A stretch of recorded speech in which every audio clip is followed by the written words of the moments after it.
guys, I'm Pratima, and in this video I will help you decide which is the best phone for you in the sub 25,000 price bracket or some $300. Now, previously the 30,000 price segment used to be the most popular because you could get an almost premium experience with companies including features like IP rating, competitive chipsets, nice displays, etc. But now even the phone that costs below 25,000 have started giving you a similar experience. Matter of fact, even brands are focusing a lot in this very price segment, hence you can see the sheer number of options that you can choose from. But that does not mean all of these are good options. There are a couple of phones which I would advise you to ignore. For instance, the Samsung Galaxy M55 cuts a lot of corners to fit in the 25,000 budget. First of all, it is a significant downgrade in terms of the design versus other options at the same price bracket.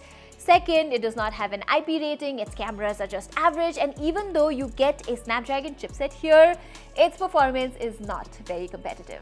Yes, you get 4 years of updates and better software experience here, but in my opinion, if you absolutely want that Samsung experience, adding some money and getting the S23 FE is a better option. Second is the Motorola Edge 40 Neo. Yes, it does give you good enough performance, IP68 rating, good display design, but Motorola's software support is really bad, and even bigger disappointment are the cameras. So for that, the Motorola Edge 40 Neo is a no-go if you ask me, and it's quite an old product too. With this, let's get to the phones I do want to recommend, starting with the Nothing Phone 2A, and I have listed my favorite phone in the end, so do watch the full video. First of all, Nothing's software game is almost as good as, if not better than, Samsung in the same price bracket. 3 years of OS and 4 years of updates, plus Nothing is one of the few companies that actually pushes a lot of updates in a timely manner. I have received 4 updates since this product's launch, and this phone has the latest security patch among all the other phones in this list, April's security patch. One of the best things about it is the fact that it does not come with a traditional design language, and the glyph interface and everything is all quite refreshing here. Its display is quite nice with even bezels all around, and it has nice haptics, good enough speakers, and as I said in my review, it has really good battery life as well. So overall, this is a very well-rounded smartphone for around 25,000. Having said that, there are a couple of things that could have been better here, like its performance is not extraordinary. Let's just say it's not the fastest phone I've tested in this price range.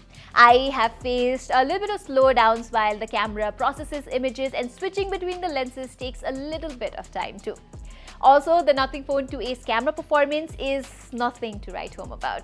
I think the biggest mistake from Nothing is that they went with a Samsung sensor instead of Sony, and I have compared its camera with a couple of other phones including the Nord CE4, and well, it needs a couple of updates to come in the above average category, especially in the ultra wide angle images. In fact, I found that in all the phones that I've tested under 25,000 rupees, you will not find a reliable camera setup. You will always find companies compromising in a thing or two. Alright, so if you are a performance-centric user, then there is no better option under 25,000 than the Poco X6 Pro. It comes with the Dimensity 8300 Ultra chipset, which will give you the best gaming FPS in this very price range. You can play games like PUBG and Call of Duty smoothly at 90 FPS, while the phone also supports a few games to run at 120 FPS. Plus, it also comes with DDR5X RAM and UFS 4.0 storage, which none of the options in this price range provide. And even though it has a high performance chip, its thermal capacity is quite impressive. And it does not end there, because this display has incredible touch response. It has both HDR10 and Dolby Vision support while being quite bright as well. I also found the haptics on it to be good, and its battery life is enduring as well. I admit its design can be quite polarizing, and HyperOS is not exactly the benchmark, and its cameras are just average, but if you care about performance and performance alone, there is no better deal than this. Plus, Poco has also upped their software update game. The Poco X6 Pro comes with Android 14, and the company has promised 3 years of OS and 4 years of security updates on this phone, which is as good as the Nothing Phone 2A and even better than the Redmi Note series this year. Now, next up, we have Poco's elder brother, the Redmi Note 13 Pro, which has just received a price cut and is now available for exactly 25,000.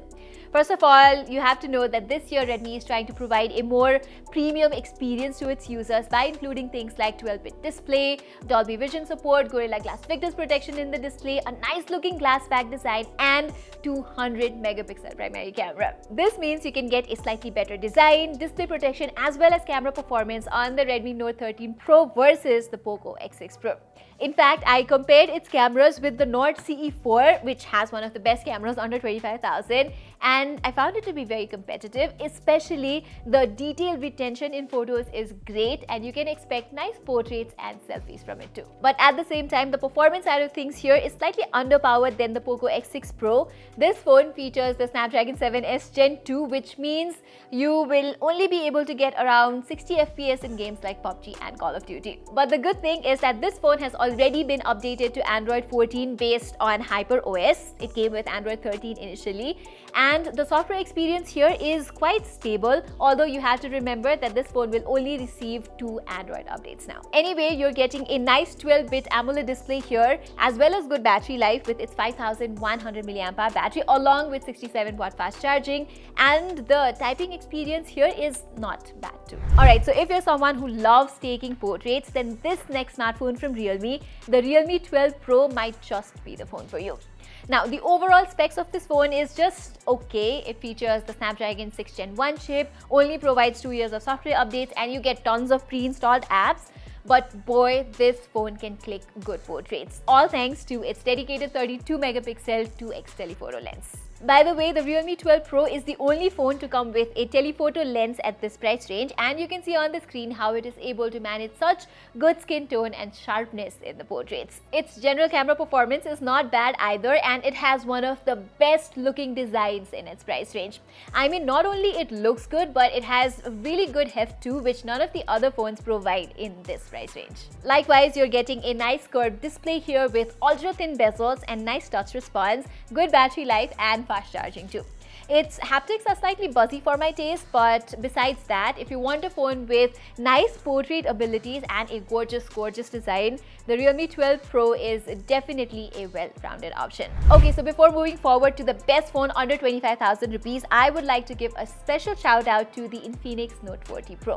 Infinix has been doing a great job with their products lately, and this phone, the Note 40 Pro, provides some flagship features at this price like wireless charging, MagCharge support, and a couple of AI features like ChatGPT built into the phone. Plus, the design here is good looking. It's really slim and well made. The display is nice and vibrant, and the company is also providing 2 + 3 years of updates, which is competitive enough. The only downgrade to this device, in my opinion, is the camera performance, which is pretty average, and it comes with the weak Dimensity 7020 processor. But if you care about features like wireless charging and stuff, this is the only option. Alright, time for the moment of truth, and for me, the best option, the most well-balanced phone under 25,000 rupees has to be the OnePlus Nord CE4, hands down.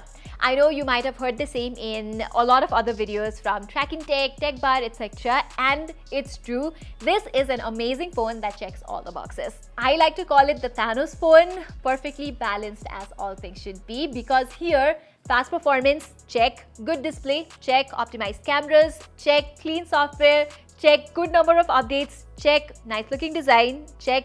Pleasant haptics, check. And in fact, it has the biggest battery capacity among all the others in this price range, 5500 milliamps, and the fastest charging capability of 100 watts. I have compared its cameras to almost all of the others, and it has been able to give me the most consistent results, whether it is during daytime, nighttime, portraits, or selfies. Although if I have to nitpick its design, I mean, the heft is not something I particularly enjoy, but that's a small trade-off in my opinion. Everything else on this phone is just perfect, hence this is my top recommendation for you guys. But I would also like to recommend last year's Note 3, which time and again is available for under 25,000 rupees, which will give you everything that the Note CE4 provides, plus slightly better performance and cameras. Alright everyone, that is all for this video. I hope you enjoyed it, and if you did, don't forget to share it with your friends who are looking to buy a phone right now. And while you're there, don't forget to subscribe and hit the bell icon. I'm Pratima, and thank you so much for watching.